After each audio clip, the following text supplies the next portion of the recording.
Vous savez quoi? Donnez-moi un conseil financier. Ces mots sont sortis de la bouche de Marcus Chen comme une blague, un sourire narquois aux lèvres, alors qu'il signait l'addition de 350 € dans ce restaurant 3 étoiles Michelin de Paris. Lui, le titan de la finance dont le visage ornait régulièrement les couvertures de Forbes et du Financial Times.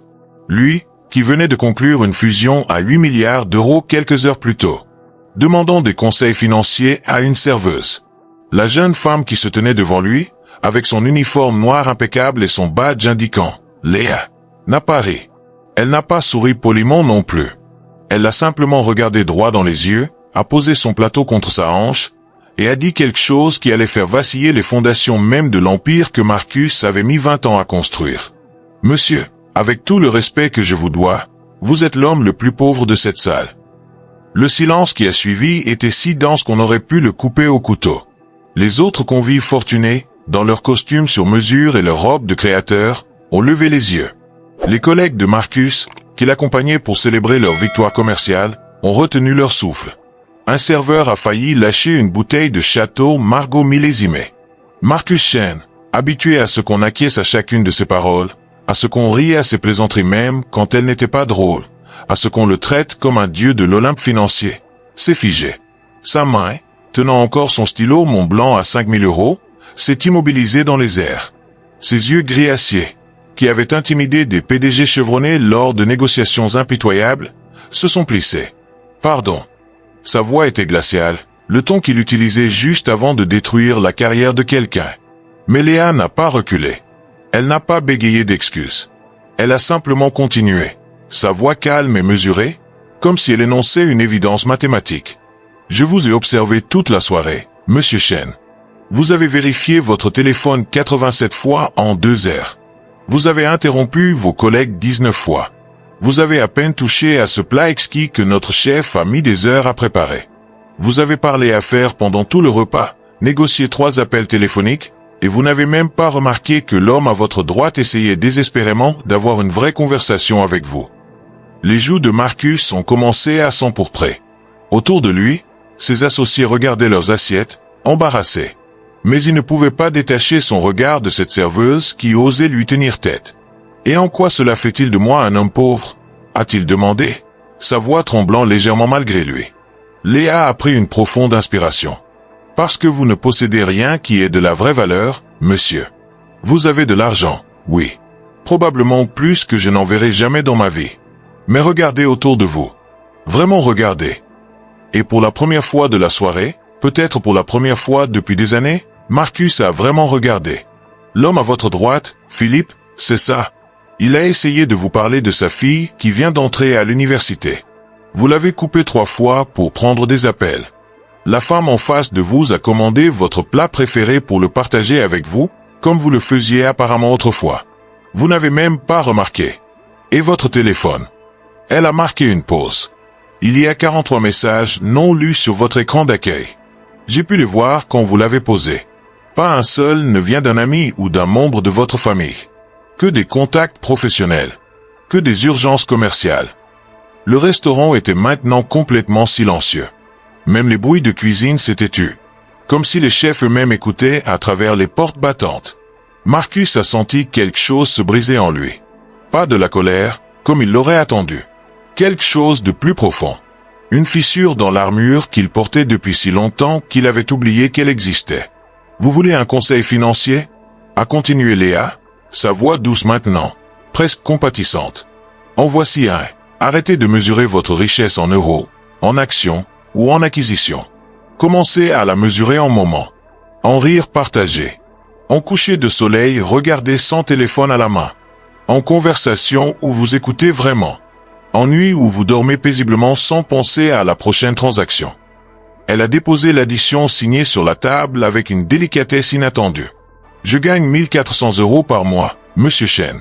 Hier soir, j'ai passé 3 heures dans un parc avec mes neveux. Nous avons fait voler des cerfs-volants. Ça n'a rien coûté sauf du fil et du papier. Mon neveu de 6 ans m'a dit que c'était le plus beau jour de sa vie. Ce matin, j'ai pris mon café lentement, sur mon balcon, en regardant Paris se réveiller. Sans téléphone. Sans urgence. Juste moi et le silence. Cet après-midi, Avant mon service, j'ai appelé ma mère. Nous avons ri pendant 40 minutes à propos de rien d'important. Léa a croisé son regard une dernière fois. Alors dites-moi, Monsieur Chen, avec vos millions et vos fusions et vos 3 téléphones, quand avez-vous ri pour la dernière fois? Vraiment ri. Pas ce rire poli de réunion. Quand avez-vous eu une conversation qui n'était pas une négociation?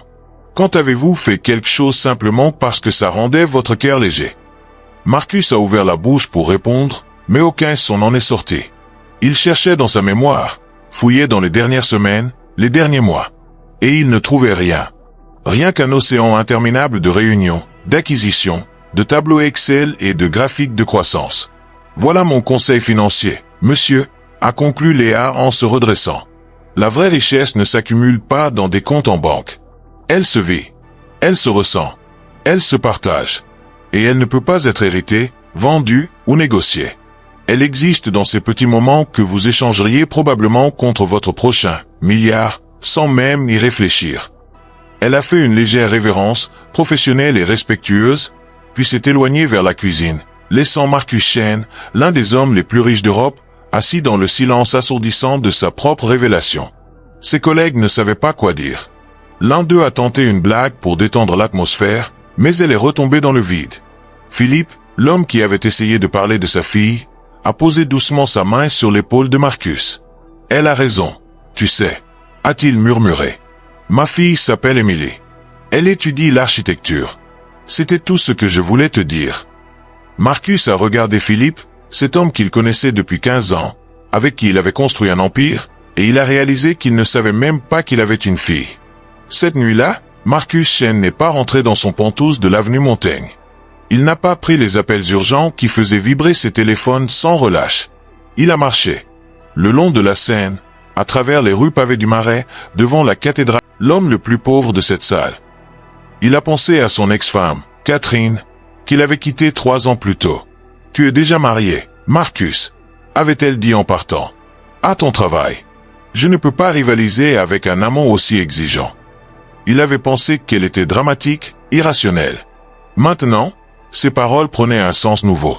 Il a pensé à son fils, Julien, qu'il voyait peut-être 2 fois par mois lors de déjeuners programmés comme des réunions d'affaires. À 22 ans, Julien ne l'appelait plus papa. Il l'appelait Marcus, comme un étranger. Il a pensé à son père, décédé 2 ans auparavant, qui avait été un simple professeur de mathématiques. Il s'était disputé pendant des années à propos des choix de Marcus, de son obsession pour le succès, de son sacrifice de tout ce qui n'était pas profitable. L'argent est un bon serviteur mais un maître terrible, disait toujours son père. Marcus avait pris cela pour de la jalousie. Maintenant, il comprenait que c'était de la sagesse.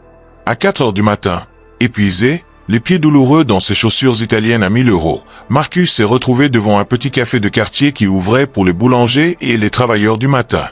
Il est entré et s'est assis au comptoir, chose qu'il n'avait pas faite depuis. Il ne se rappelait même plus. Le propriétaire, un homme âgé aux cheveux blancs et au sourire chaleureux, lui a servi un café. « Rude nuit ?» a-t-il demandé avec un accent du sud de la France. Marcus a ri, un rire étranglé qui ressemblait presque à un sanglot. Vous ne pouvez pas imaginer. Essayez-moi. J'ai 80 ans. J'ai tout vu. Et là, dans ce petit café dont il n'aurait jamais franchi le seuil quelques heures plus tôt, Marcus Chen a raconté son histoire à un parfait inconnu.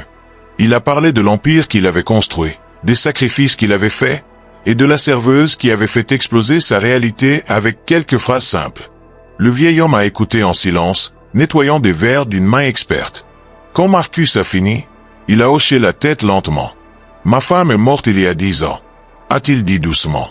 Cancer. Nous étions mariés depuis 52 ans. Vous savez ce que je regrette le plus ? Marcus a secoué la tête. Tous ces dimanches où je suis venu ici pour préparer la semaine au lieu de rester au lit avec elle. Toutes ces soirées où j'ai compté la caisse au lieu de regarder les vieux films qu'elle aimait. Tout ce temps que j'ai passé à construire ce café au lieu de construire des souvenirs. Il a regardé Marcus dans les yeux. Ce café existe toujours. Elle, non. Et maintenant, je donnerai tout ça, jusqu'au dernier centime, pour un seul dimanche de plus avec elle. Les larmes ont commencé à couler sur les joues de Marcus. Pour la première fois depuis qu'il était enfant, il plairait. Et une fois qu'il a commencé, Il ne pouvait plus s'arrêter. 20 ans de douleurs refoulées, de solitude niée, de moments manqués se sont déversés dans ce petit café au petit matin. Le vieil homme lui a tendu une serviette en papier avec une gentillesse paternelle. « Il n'est jamais trop tard, mon ami, » a-t-il dit. « Tant que vous respirez, vous pouvez changer. » Marcus est finalement rentré chez lui alors que le soleil se levait sur Paris. Son penthouse, avec sa vue spectaculaire et ses meubles de designer, lui semblait soudainement glacial et vide. Un mausolée du succès. Une prison dorée. Il a pris son téléphone, celui qu'il utilisait pour sa famille, celui qu'il n'avait presque jamais utilisé ces dernières années. Il a appelé son fils. « Julien, c'est moi, ton père. Je sais qu'il est tôt. Je sais que nous ne nous parlons pas beaucoup. Mais, est-ce que je pourrais te voir? Pas pour un déjeuner programmé. Juste, pour parler. Pour t'écouter. Pour être avec toi. » Il y a eu un long silence. Puis la voix de Julien, méfiante mais avec une pointe d'espoir. « Maintenant? Si tu veux. Ou n'importe quand. Je vais annuler tout ce que j'ai à faire. Tu es sérieux? Plus que je ne l'ai jamais été. » 1 heure plus tard, Marcus et son fils étaient assis dans ce même petit café, buvant du café et parlant. Vraiment parlant. Julien lui a raconté ses études en littérature, sa petite amie, ses rêves de devenir écrivain. Marcus a écouté. Vraiment écouté. Sans vérifier son téléphone une seule fois. « Papa », a finalement dit Julien, utilisant ce mot pour la première fois depuis des années. « Qu'est-ce qui t'est arrivé ?» Marcus a souri, un vrai sourire qui lui faisait mal aux joues parce qu'il ne l'utilisait plus assez. « Une serveuse m'a dit que j'étais l'homme le plus pauvre du monde. Et elle avait raison. » Les jours suivants ont été une révolution silencieuse. Marcus a commencé à déléguer davantage. Il a promu plusieurs de ses vice-présidents et leur a donné plus de pouvoir de décision. Il a bloqué ses soirées et ses week-ends. Il a commencé à voir un thérapeute. Il a rejoint Catherine pour un café. Pas pour essayer de raviver leur mariage, mais pour s'excuser vraiment et réparer ce qui pouvait l'être. 1 mois après cette soirée fatidique, Marcus est retourné au restaurant 3 étoiles. Il a demandé à s'asseoir dans la section de Léa. Quand elle s'est approchée, il y avait de la surprise dans ses yeux. « Monsieur Chen », a-t-elle dit prudemment, « je dois vous présenter mes excuses pour l'autre soir. C'était déplacé de ma part. »« Non », a dit Marcus fermement. « Ne vous excusez jamais. Vous m'avez sauvé la vie. » Il a sorti une enveloppe de sa poche et la lui a tendue. « Ce n'est pas un pourboire », a-t-il dit rapidement voyant son expression. « C'est une lettre. Je voulais que vous sachiez ce qui s'est passé depuis notre conversation. » Léa a ouvert l'enveloppe avec précaution. À l'intérieur se trouvait une lettre manuscrite, plusieurs pages de l'écriture soignée de Marcus. Elle racontait tout, la nuit de marche, le café, la réconciliation avec son fils, les changements qu'il avait commencé à faire. En bas, il avait écrit « Vous m'avez demandé quand j'avais ri pour la dernière fois. Ce matin, j'ai aidé mon fils à déménager dans son nouvel appartement. Nous avons passé la journée ensemble. Nous avons commandé une pizza. Nous avons ri jusqu'à en avoir mal au ventre en regardant de vieux films de notre enfance. Et j'ai réalisé que c'était le jour le plus riche de ma vie. Merci de m'avoir aidé à comprendre ce que signifie vraiment être riche. » Léa a levé les yeux, ses propres yeux brillants de larmes. « Il y a quelque chose d'autre, » a dit Marcus. « Je crée une fondation. Elle s'appellera Les Moments Précieux.